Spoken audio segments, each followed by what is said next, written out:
சென்னையில் பருவமழை முன்னெச்சரிக்கை நடவடிக்கைகள் தொடர்பாக துணை முதலமைச்சர் உதயநிதி ஸ்டாலின் ஆய்வு மேற்கொண்டார். செய்தியாளர் பாண்டியராஜன் இணைப்பில் இருக்கிறார். பாண்டியராஜன், வணக்கம்.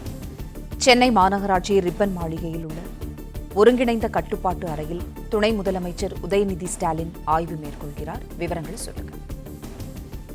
வங்கக்கடலில் உருவாகியிருக்கக்கூடிய அந்த மோன்டா புயலானது கரையை நோக்கி நகரத் தொடங்கிய நிலையில் சென்னை மற்றும் திருவள்ளூர் உள்ளிட்ட இந்த கடல் ஒட்டிருக்கக்கூடிய மாவட்டங்கள்ல பரவலாக மழை பெய்ய தொடங்கி இருக்கிறது. நேற்று மாலையில் இருந்து சென்னையில் பல்வேறு இடங்களில் விட்டு மழை பெய்து கொண்டிருக்கிறது. இந்நிலையில் தமிழ்நாடு துணை முதலமைச்சர் உதயநிதி ஸ்டாலின் அவர்கள் பல்வேறு இடங்களில் ஆய்வுகள் மேற்கொண்டிருந்தார். நேற்று சென்னை ரிப்பன் மாளிகையில் இருக்கக்கூடிய ஒருங்கிணைந்த கட்டுப்பாட்டு அறையில் துணை முதலமைச்சர் ஆய்வு மேற்கொண்டிருக்கிறார். குறிப்பாக சென்னையில் எந்தெந்த பகுதிகள் எல்லாம் நீர் தேங்குகிறதோ, சுரங்கப்பாதைகளில் எல்லாம் கண்காணிப்பு கேமராக்கள் மூலமாக நீர் தேங்குகிறதா என்பது குறித்தெல்லாம் ஆய்வு மேற்கொள்ளப்படுகிறது.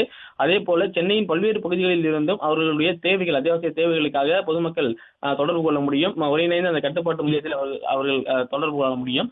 மேலும் சென்னையின் பல்வேறு பிரதான இடங்களில் இதற்கு முன் மழைநீர் தேங்கி இருக்கிறதா மற்றும் மழைநீர் தேக்கம் இருக்கக்கூடிய பகுதிகளில் உடனடியாக விரைந்து எடுக்க வேண்டிய நடவடிக்கைகள் குறித்தெல்லாம் துணை முதலமைச்சர் அவர்கள் சென்னை ரிப்பன் மாளிகையில் உள்ள ஒருங்கிணைந்த கட்டுப்பாட்டு அறையில் கண்காணித்திருக்கிறார். மேலும் தயார் நிலையில் இருக்கக்கூடிய பணிகள் என்னென்ன இருக்கிறது, மேலும் மழை நீடித்தால் என்ன செய்வது என்பது குறித்தெல்லாம் அங்கே அதிகாரியுடனான ஆலோசனை என்பதும் நடத்தப்பட்டிருக்கிறது.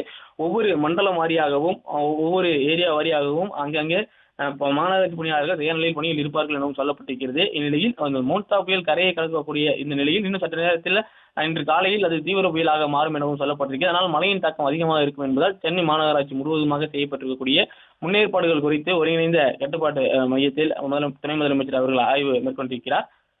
பிளே ஸ்டோர் மற்றும் ஆப் ஸ்டோரில் இருந்து பாலிமர் செயலியை QR கோடு மூலம் பதிவிறக்கம் செய்யுங்கள். செய்திகளை உடனுக்குடன் பெறுங்கள்.